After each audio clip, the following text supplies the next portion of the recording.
सभी विद्यार्थियों का छवि कैरियर इंस्टीट्यूट पे स्वागत है। आज हम लोग पढ़ने वाले हैं मौलिक अधिकार के बारे में। देखें, मौलिक अधिकार क्या होता है।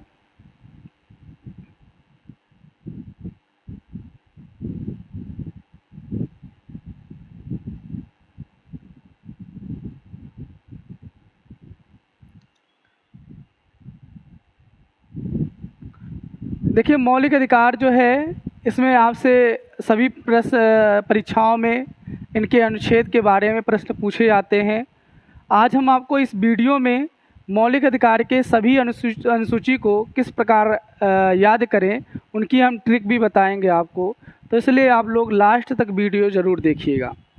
मौलिक अधिकार की बात करें तो मौलिक अधिकार कौन से होते हैं, जैसे किसी भी देश द्वारा अपने नागरिकों को या विदेशी नागरिकों को कुछ अधिकार दिए जाते हैं और उन अधिकारों को ही मौलिक अधिकार कहा जाता है।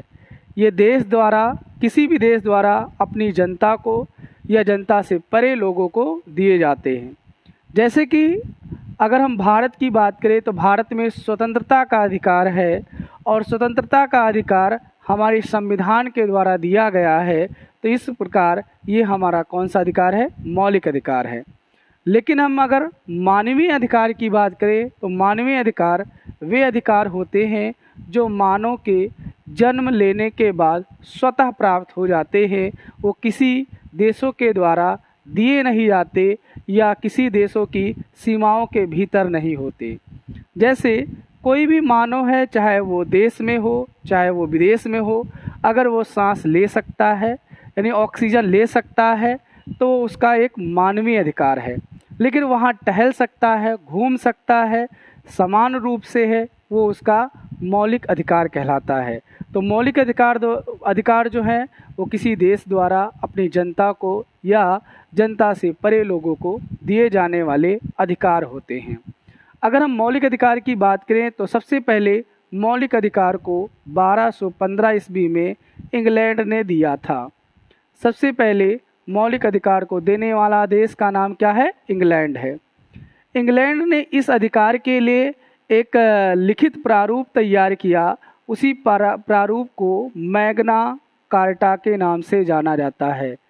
तो इसको यानी मैग्ना कार्टा किसे कहा जाता है? मौलिक अधिकार के प्रारूप यानी भाग को कहा जाता है, जिसे सबसे पहले इंग्लैंड ने दिया। अगर हम संविधान की बात करें तो सबसे पहले अपने संविधान के आधार पर मौलिक अधिकार देने वाला जो देश है उसका नाम है फ्रांस है। यानी संविधान के आधार पर मौलिक अधिकार देने वाला देश का नाम है फ्रांस है। लेकिन अगर हम भारत की बात करें तो जो भारत का जो मौलिक अधिकार है वो किस देश से लिया गया है? तो उसका नाम है अमेरिका। यानी भारत का मौलिक अधिकार किस देश से लिया गया है? अमेरिका देश से लिया गया है। अगर हम मौलिक अधिकार की बात करें तो हमारे संविधान द्वारा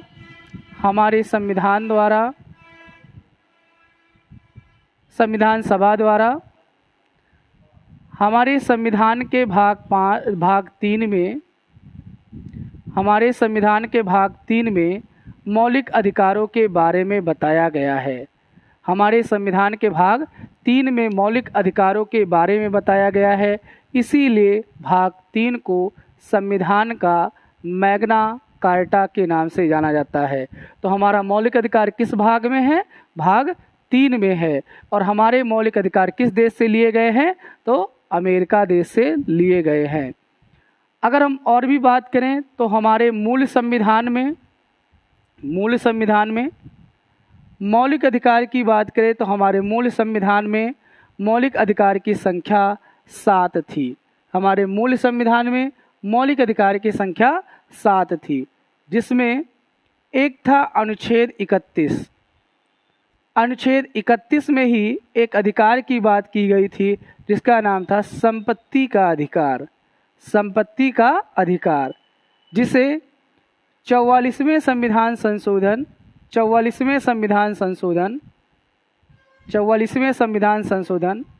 1978 में इसे हमारे मौलिक अधिकार में से हटा दिया गया और जिसे आज यानी 300 का में इसे सम्मिलित कर दिया गया है और ये अधिकार हमारा एक विधिक अधिकार रहा है।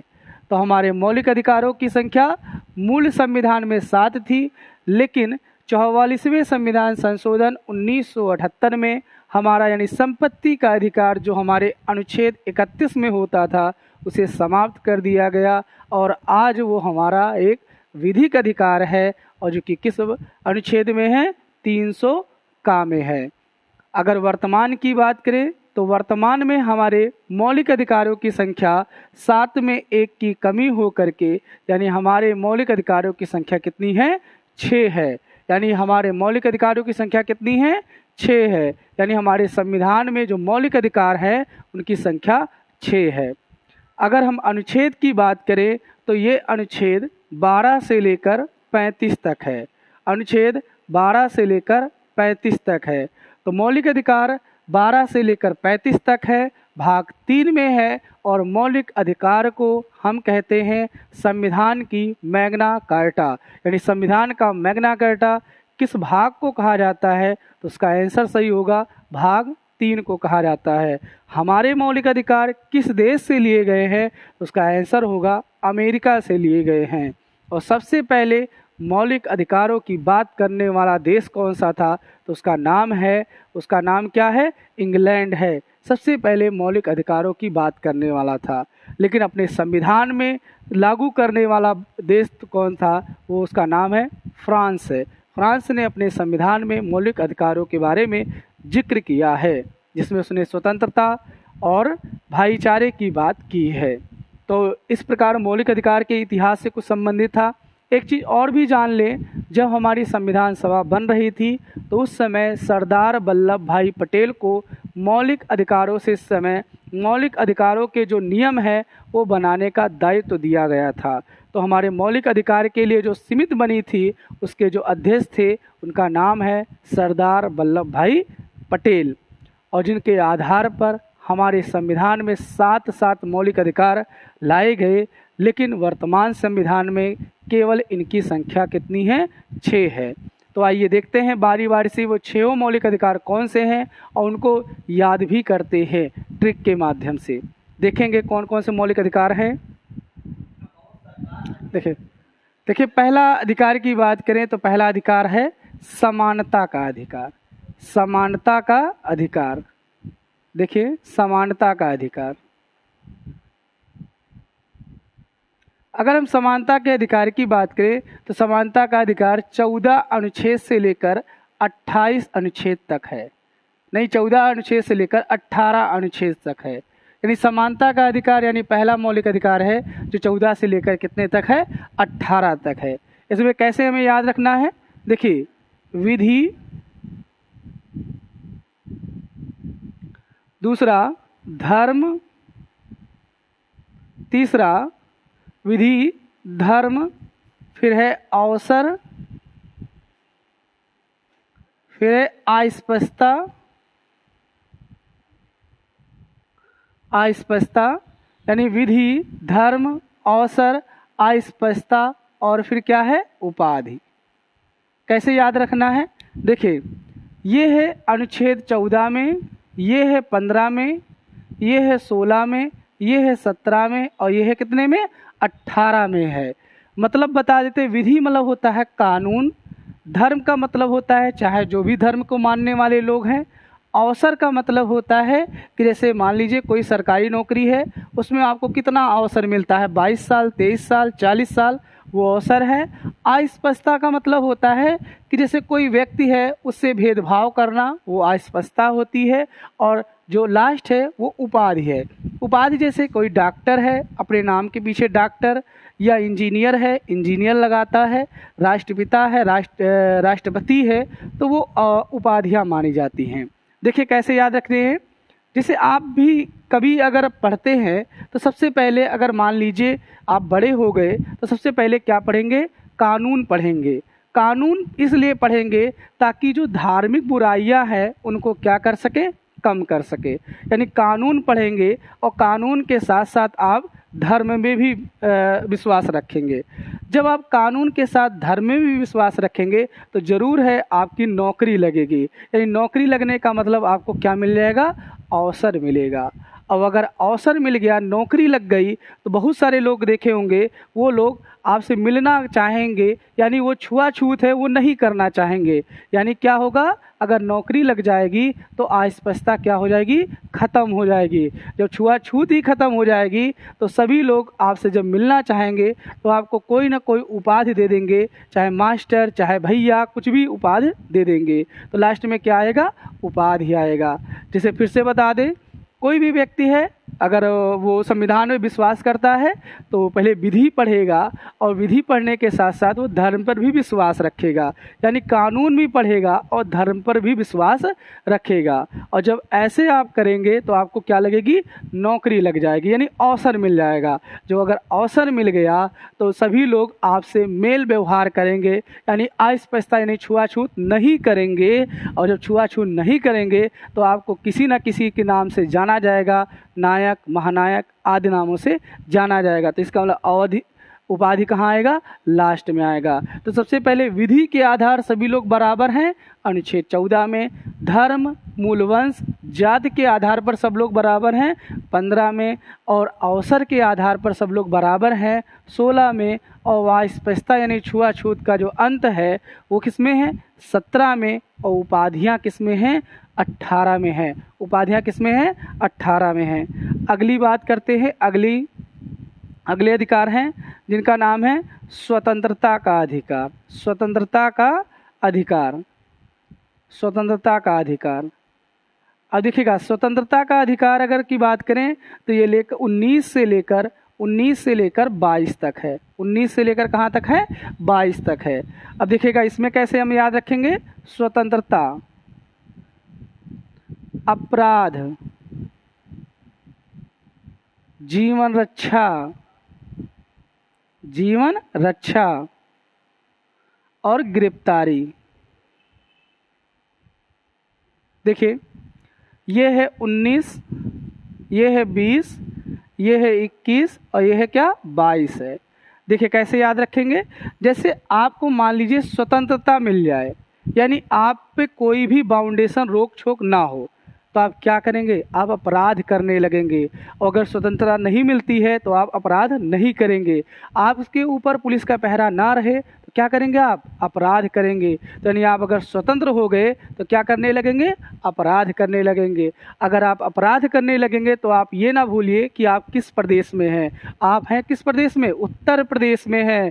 अब अगर उत्तर प्रदेश में हैं तो उत्तर प्रदेश में अपराधी की जो है वो अपने जीवन की रक्षा मांगने लगते हैं। और अगर उत्तर प्रदेश में अपराधी जीवन की रक्षा मांगने लगते हैं तो हमारे प्रदेश सरकार के द्वारा, हमारे मुख्यमंत्री के द्वारा उनकी या तो गिरफ्तारी होती है और या तो गाड़ी पलट जाती है। या तो गिरफ्तारी होगी या तो क्या हो जाएगी? गाड़ी पलट जाएगी। तो याद रखिएगा, सबसे पहले क्या है? स्वतंत्रता। यानी आपको स्वतंत्रता मिल जाएगी तो आप क्या करोगे? अपराध करोगे। और अगर अपराध करेंगे तो आप किस प्रदेश में हैं? उत्तर प्रदेश में हैं। और अगर आप उत्तर प्रदेश में हैं तो अपराधी जितने भी लोग होते हैं अपने जीवन की क्या मांगते हैं? रक्षा मांगते हैं। और अगर वो अपने जीवन की रक्षा मांगते हैं तो उनकी गिरफ्तारी भी हो सकती है क्योंकि वो अपराधी है। और गिरफ्तारी भी हो सकती है या तो गाड़ी पलट भी सकती है। तो ऐसे स्वतंत्रता का अधिकार 19 से लेकर कहाँ तक है? 22 तक है। यानी स्वतंत्रता 19 में है, अपराध के विरुद्ध जो प्रतिषेध है वो 20 में है, जीवन रक्षा के लिए स्वतंत्रता 21 में है और गिरफ्तारी से प्रतिषेध किस में है? 22 में है। अगर हम स्वतंत्रता की बात करें तो हमें 6 प्रकार की स्वतंत्रता मिली है। 6 प्रकार की स्वतंत्रता मिली है। अब हम अगला देखेंगे। देखिए, तीसरा मौलिक अधिकार की बात करें तो तीसरा हमारा मौलिक अधिकार है शोषण के विरुद्ध अधिकार। शोषण के विरुद्ध अधिकार। अब देखिएगा, शोषण के विरुद्ध अधिकार की बात करें तो शोषण के विरुद्ध अधिकार है, ये है 23 से लेकर 24 तक। अगर हम शोषण की बात करें तो शोषण तो भाई मानव का तो होता ही है, और मानव के बाद किसका होगा? तो मानव के बाद बालक का होगा। यानी शोषण मानव का भी होता है और बालक का भी होता है। यानी मानव का भी होता है और बालक का होता है। तो मानव है 23 में और बालक है किसमें 24 में। यानी बालकों को कारखाने और अन्य जगहों पर लगाने के लिए जो प्रतिषेध है वो 24 में है, और मानव के साथ दुर्व्यवहार करने का जो अनुच्छेद है वो किसमें है 23 में है। यदि आप मानव के साथ दुर्व्यापार करते हैं तो उनके मौलिक अधिकार का आप दुरुपयोग कर रहे हैं। कौन सा मौलिक अधिकार 23 है। और अगर बालक की बात करें, बालक को कारखाने में कार्य कराते हैं तो आप उनके ही मौलिक अधिकार का दुरुपयोग कर रहे हैं, जो कि किसमें है 24 में है। तो इस प्रकार ये 3 मौलिक अधिकार हुए, समानता का अधिकार, स्वतंत्रता का अधिकार और शोषण के विरुद्ध अधिकार। अब हम अगले अधिकार की बात करेंगे। हमारा अगला अधिकार है कौन सा, देखेंगे। अगला अधिकार है धार्मिक स्वतंत्रता का अधिकार। धार्मिक स्वतंत्रता के अधिकार के बारे में देखें तो क्या था, समानता का अधिकार 14 से लेकर 18 तक, और स्वतंत्रता का अधिकार 19 से लेकर 22 तक, और 23 से लेकर 24 तक कौन सा अधिकार था, कौन सा अधिकार था इसका 23 से 24 तक शोषण के विरुद्ध। अब उसके बाद आता है 25, तो 25 से लेकर 29 तक धार्मिक स्वतंत्रता के बारे में बताया गया है। देखिए धार्मिक यानी धर्म, तो अगर कोई भी धर्म मानता है तो अपने अंतःकरण से मानता है, यानी अपने जो है हृदय से वो धर्म को मानता है, यानी अपने अंतःकरण से धर्म मानता है, अंतःकरण से धर्म मानता है, अंतःकरण से धर्म मानता है। और अगर मान लीजिए कि वो व्यक्ति पढ़ा लिखा नहीं है, यदि वो व्यक्ति पढ़ा लिखा नहीं है तो वो अपने अंतःकरण से धर्म मानता है, अपने हृदय से वो धर्म को मानता है। लेकिन अगर वो पढ़ा लिखा है तो वो उस धर्म को शैक्षणिक रूप से मानता है, यानी उस धर्म को शैक्षणिक रूप से मानता है, यानी सैद्धांतिक रूप से मानता है। तो इसमें क्या है, ये 25 है, ये 26 है, ये 27 है और ये है 28 है। यानी ये कितना है 25, 26, 27 और ये कितना है 28 है। 28 इसमें देखेंगे तो धार्मिक स्वतंत्रता 25 से लेकर 28 तक है, ये 28 है। अब देखिए जैसे अंतःकरण की जो अंतःकरण के आधार पर धर्म को मानना वो किस में है 25 में है, और धार्मिक यानी किसी भी धर्म को मानना वो किस में है 26 में है। और धार्मिक जो विशिष्ट शैक्षणिक संस्थान हैं, जैसे हिंदू धर्म में गुरुकुल और मुस्लिम धर्म में मदरसा, इनका निर्माण होता है, यह अनुच्छेद 27 में है। और धार्मिक कार्यों का जो प्रतिबंध है वो किस में लिखा है, वो 28 में लिखा हुआ है। धार्मिक स्वतंत्रता में कितने अनुच्छेद हैं 25 से लेकर 28 तक अनुच्छेद हैं। फिर आता है अल्पसंख्यकों के विरुद्ध अधिकार, अल्पसंख्यकों के लिए अधिकार। अल्पसंख्यक की बात करें तो अल्पसंख्यकों का अधिकार है 29 से लेकर 30 तक है, 29 से लेकर 30 तक है। अल्पसंख्यक यानी जिनकी संख्या क्या है कम है। अगर जिसकी संख्या कम है तो किसी के यहाँ पर भी अगर उनकी संख्या कम है तो वो अपने बच्चों को क्या करना चाहता है, वो पढ़ाना चाहता है, डॉक्टर बनाना चाहता है, इंजीनियर बनाना चाहता है, ताकि समाज में उसको भी लोग जाने। अब अगर मान लीजिए ज़्यादा है तो वो नहीं पढ़ाता है, लेकिन अगर वो कम है तो अपने बच्चे को पढ़ाना चाहता है ताकि उसको समाज में जाने। तो इसका मतलब अल्पसंख्यक जो है वो अपने बच्चे को क्या करता है, पढ़ाता है। तो ये क्या होगा, ये होगा 29 और ये हो जाएगा कौन सा 30। तो इस प्रकार अल्पसंख्यकों के लिए जो उनके अधिकार है वो 29 में है, और अल्पसंख्यकों के द्वारा जो उनके शैक्षणिक संस्थान हैं उनकी जो स्थापना है वो किस में है, अनुच्छेद 30 में है। अब देखिए 31 की बात करें तो 31 हमने बताया कि 31 अब तो हमारा मौलिक अधिकार नहीं रहा। कौन सा अधिकार है, विधिक अधिकार है। विधिक अधिकार मतलब कानूनी अधिकार है, हमारा मौलिक अधिकार नहीं है। तो इस प्रकार हमारे कितने मौलिक अधिकार हैं, केवल 6। तो 5 ये हो गए। अगर हम छठे की बात करें तो छठा हमारा मौलिक अधिकार है संविधान की आत्मा। संविधान की आत्मा, देखिए संविधान की आत्मा किस में है, तो संविधान की आत्मा है 32 में है।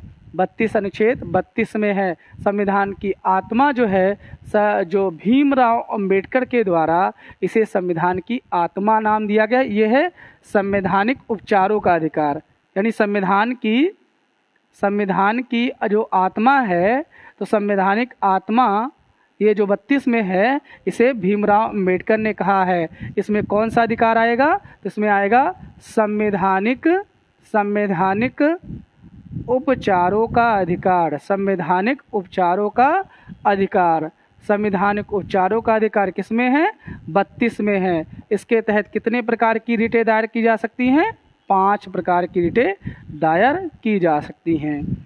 तो इस प्रकार इस वीडियो में हमने देखा हमारे कितने मौलिक अधिकार हैं और उन मौलिक अधिकार में कौन कौन से अनुच्छेद महत्वपूर्ण हैं। आशा है आपको ये वीडियो ज़रूर समझ में आया होगा। धन्यवाद।